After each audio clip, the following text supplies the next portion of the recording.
Día. Lo decíamos al comienzo del programa y ya le voy a dar la bienvenida a Sergio Doval. Él es encuestador, analista de opinión. Sergio, ¿cómo te va? Bienvenido a Más Info. ¿Cómo estamos transitando los argentinos esta cuarentena en plena pandemia? Muchos se han reinventado, ¿no? ¿Cómo te va? ¿Cómo estás? Buen día. Un placer. Gracias por la invitación. La verdad es que en este monitor mensual que hacemos seguimiento de variables económicas y de variables políticas, sociales, vamos encontrando todos los meses dinámicas distintas, ¿no? Lamentablemente la Argentina tiene ese punto donde obviamente es entretenido para el espectador externo, pero para quienes lo viven y quieren un poquito de tranquilidad es difícil, ¿no? La verdad es que este mes de julio nosotros lo titulamos el informe como un rebote con gusto a knockout. ¿Por qué? Porque vemos un rebote en algunas expectativas, o sea, las expectativas a futuro mejoraron un poco la esperanza, lo asociamos directamente con la apertura durante julio que existió, claro. Pero el problema es que son puntos insignificativos en relación a el modelo total, ¿no? Entonces, lo que vemos es que la gente hoy está parada en un lugar más complicado que el día de ayer porque avanza el tiempo y no encontramos como la nota que estaba precedente, ¿no? Claro, no hay certeza. ¿No? Avanza el tiempo y la incertidumbre sigue igual. Sergio, ¿te parece que vayamos repasando esto que vos nos estás diciendo? Vamos a poner en pantalla. Mirá, el 14,1% de los argentinos, por ejemplo, dice que en los próximos meses va a ampliar su consumo en salidas o en esparcimiento. Hay una especie, ¿no?, de sensación de que cuando esto pase, comprar de todo. Habla mucho más de las expectativas que genera la apertura, ¿no? O sea, es uno de los elementos que más creció intermensualmente y pensando en salir, hay mucha gente que está pensando, che, voy a empezar a gastar más plata en las salidas, pero la verdad una cosa es lo que uno piensa y otra cosa es la realidad, porque siguen sin abrirse, sin capacidad de este tipo de elementos que nos dan posibilidades, va a estar complicado. No, además una cosa es el deseo y después lo que efectivamente pase cuando tengas esa apertura frente a vos, ¿no? Vas a decidir gastar, cómo quedás parado con respecto a la economía. La verdad es que no sé. ¿Qué pasa con la seguridad y los argentinos? Sergio, ahí tenemos en pantalla. Mirá, 30 puntos perdió la confianza en las fuerzas de seguridad en los últimos 4 meses. ¿Es mucho, es poco? Es muchísimo. La verdad es que las instituciones de seguridad fueron las que son aún hoy las que respecto a la política, la justicia, las instituciones sindicales, los empresarios, son una de las que mejores performance tenía, pero la verdad es que acá lo que vemos se combinan dos factores, ¿no? La pelea de la política sobre este tema capital, GBA, la aparición en los medios de comunicación, obviamente, y los casos de inseguridad generaron una pérdida muy grande que la verdad es que es sintomático, ¿no? De dónde estamos parados, porque acá encontramos que sin este tipo de seguridad cada vez, sin incertidumbre y miedo, es una de las peores combinaciones. Claro. Ahora, también me parece que hay mucho argentino repensando su actividad. Un poco es esta información que tenemos en pantalla, Sergio. 1 de cada 2 argentinos que trabaja tuvo que repensar o reinventar su profesión u oficio para subsistir. ¿Esto qué quiere decir, digamos? ¿Esto incluye la persona que de repente ahora hace home office o teletrabajo o la que directamente pateó el tablero y está haciendo otra cosa, que nada que ver a lo que hacía?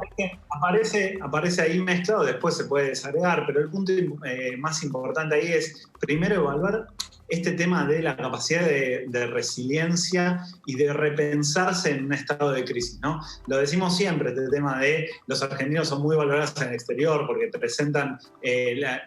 se presentan como que pueden administrar cualquier tipo de realidad. Claramente este es un ejemplo, o sea, el 50% de la gente, hubo una parte que es por el cambio de home office, pero hubo otra gente que repensó su actividad en relación a dónde estaba el valor agregado.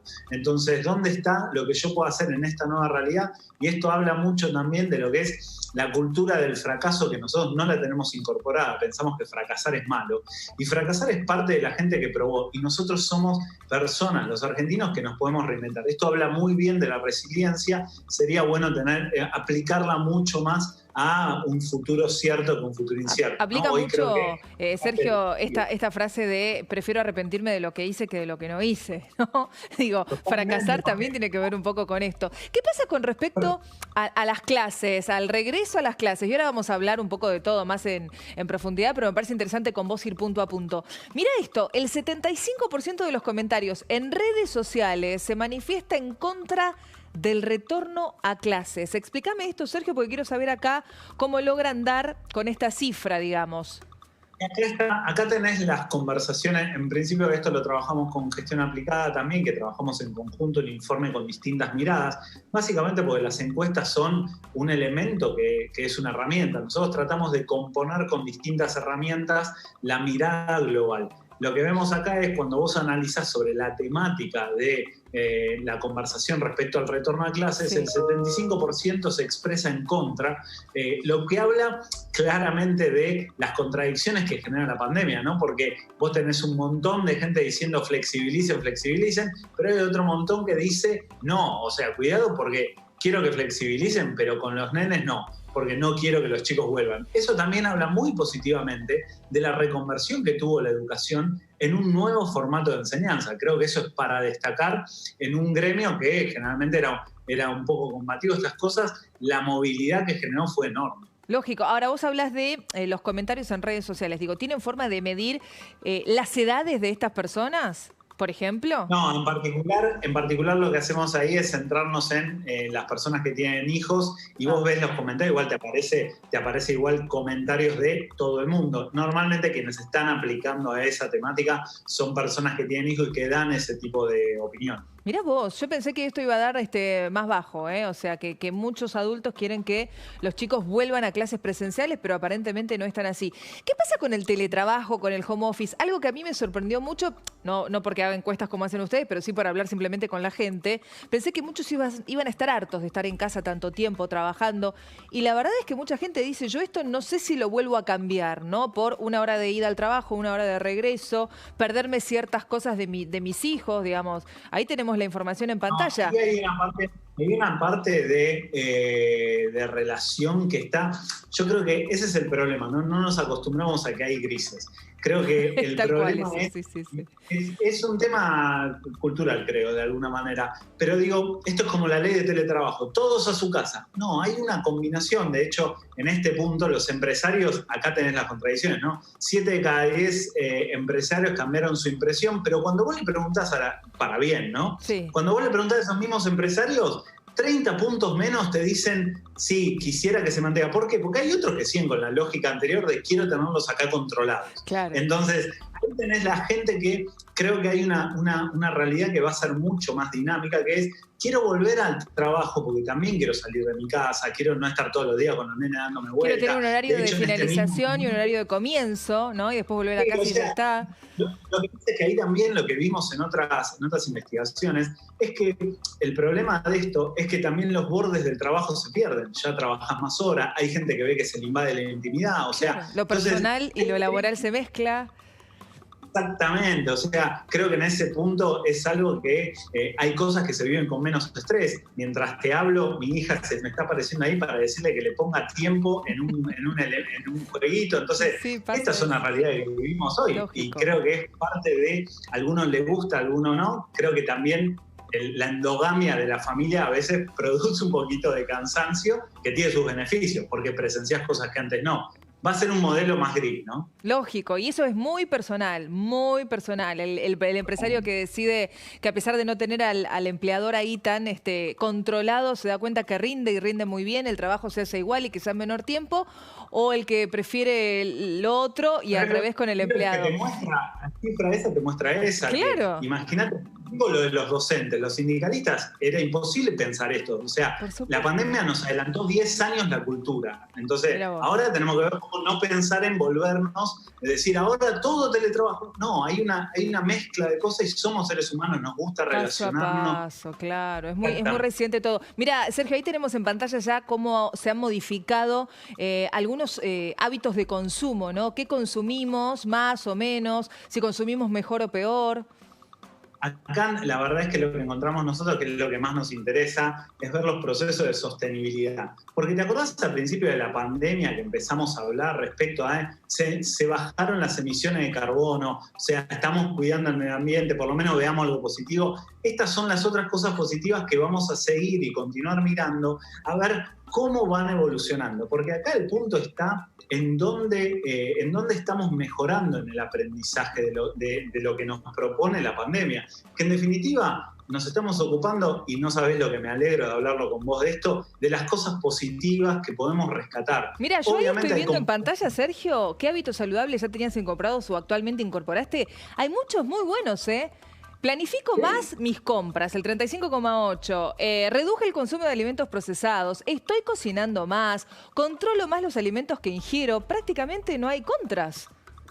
No, o sea, la verdad es que ahí sí, igual también tenés que pensar que hay 3 de cada 10 que te dijeron que no cambiaron nada. No es todo. Está bien que miremos las cosas Bueno, pero no positivas. incorporaron algo malo, de repente. Sí, no.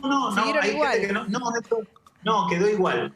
Porque también es un cambio social esto. O sea, sí. No nos es fácil esa mirada que todo lo soluciona. O sea, tenemos que aprender a que, de nuevo, los avances son de a poco, pero estos son cambios positivos que hay que ver. Lo que queremos ver es cuando se acabe esto si continúa. A ver si dejamos establecido, porque el punto ¿cuál sería? Se acaba la pandemia. ¿Volvemos todo para atrás?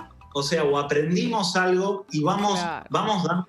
Creo que ese es el camino que nos tenemos que poner como la zanahoria diciendo, bueno, de todo esto malo, sacamos esto bueno, mantengámoslo, miremoslo y profundicémoslo. Lógico que se sostenga después en el tiempo, ¿no? Uno cuando empieza a ver los resúmenes de la tarjeta de crédito dice, pero ¿cómo puede ser?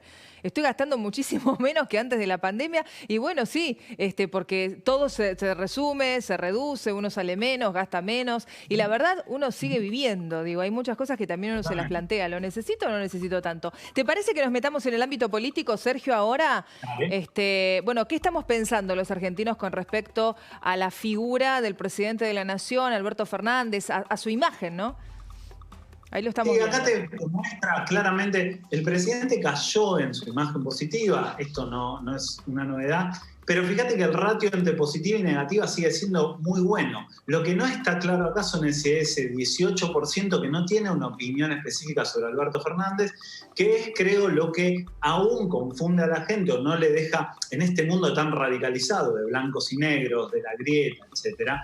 Lo que vemos acá adelante es justamente que hay 18 puntos de gente que dice, pero no entiendo para dónde va. ¿Es kirchnerista? ¿No es? Quizá hay que darle más tiempo. ¿Esa gente le quiere dar más tiempo? Digo, ese 18% de repente va al 48 positivo o al 33 negativo, no sabemos.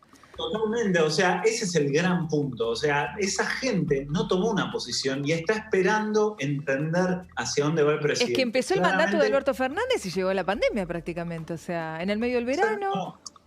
Y en el medio del verano, aparte, se instalaron algunos temas que quizás no lo beneficiaron al presidente, como es Vicentín, el abordaje de Vicentín, el tema de la justicia. O sea, no es casualidad que hoy la justicia está en un es la institución con menor valoración de todas, solo tiene 5 puntos de gente que confía en la justicia. El Entonces, perfil... 95%. Sí. ¿El 95% qué me decías? 95% no confía en la justicia. Ese es un dato muy fuerte cuando tenés que pensar que la justicia es la que regula las interacciones sociales. Muy triste. Ahí estamos viendo en pantalla el perfil de Alberto Fernández, este perfil dialoguista, ¿no? Que él dice tener. ¿La gente también lo vive así? ¿Lo asimila así? Sí, hay una parte de la gente que sí lo vive así, una parte importante, lo que pasa es que no termina de cristalizar eso. Lo importante es mirar en relación a con quién dice que tiene que hablar. Creo que ahí hay un dato que a mí me llamó muchísimo la atención. En principio está claro que la gente está pensando en trabajo. Fíjate que lo primero que sale es que quieren que hable con el sector productivo. Pero mirá qué interesante el punto de la Iglesia. La Iglesia pasó a ser un jugador que ya no es más un rector de la sociedad en términos de construcción, sino que solo hay un 8%, porque te acordás de las mesas esas, recordá la mesa de Duhalde hace 20 años. La Iglesia fue un jugador importantísimo en ese momento en la construcción del acuerdo social. Hoy la gente no lo reclama, cree que la Iglesia es más un tema de culto, que no tiene que tener tanta injerencia y por eso también algunas divisiones, viste, de los movimientos que existen en la división del Estado y la Iglesia. Creo que esos dos puntos, sector productivo te muestran qué están hablando, qué está pensando la gente, la Iglesia te muestra un jugador que ya no es más alguien que tiene tanta ascendencia sobre la vida cívica de la población. Y recién, bueno, mencionabas un poco, ¿no? ¿Qué nos pasa con respecto a la justicia? Más del 90% de los argentinos no confiamos, no nos parece que la justicia actúe de manera correcta, muy triste, ahí lo tenemos en pantalla. Casi un 90%, 25, ¿no? 85,9, 5,8 sí, tenía, no sabe, no contestar. Son 86 puntos, no sabe 8,3, es un número enorme, enorme. La verdad es que en ese punto uno lo que encuentra es el gran problema que tiene el tejido social. Y acá te lo cruzo con un dato que es, en realidad, el hecho de que hay personas, o sea, está todavía decreciendo la gente que se quiere quedar en este país. Tenemos un problema de que la gente no está apostando por Argentina. Entonces esto es... ¿No está apostando con inversiones en la Argentina o directamente con piensa inversiones y pensarse a futuro? O sea, la gente en en irse relación de a... Argentina? Irse. Entonces, cuando vos pensás en irte, imagínate, esto es como que estés alquilando un departamento. No arreglas nada, no haces un arreglo, no pones pones un cuadro, si te vas a ir. Exactamente, porque te vas a ir en un momento. Entonces, ¿qué te hace eso? Que no invertís en ese lugar, no pensás en ese lugar, no es tu casa. Y eso que te pasa cuando vos salís a la calle y el vecino que está ahí, puede ser que dentro de 3 años no sea más tu vecino. Entonces tampoco generás relaciones, no generás confianza y en definitiva eso atenta contra la construcción de un mejor país. Y la justicia es el rector de esas relaciones que ni siquiera confiamos. Tenemos que trabajar fuertemente en esto. Mucho, muchísimo. Con estos datos ni te cuento. Sergio, muchísimas gracias por haber estado con nosotros. Un placer. Muchas gracias.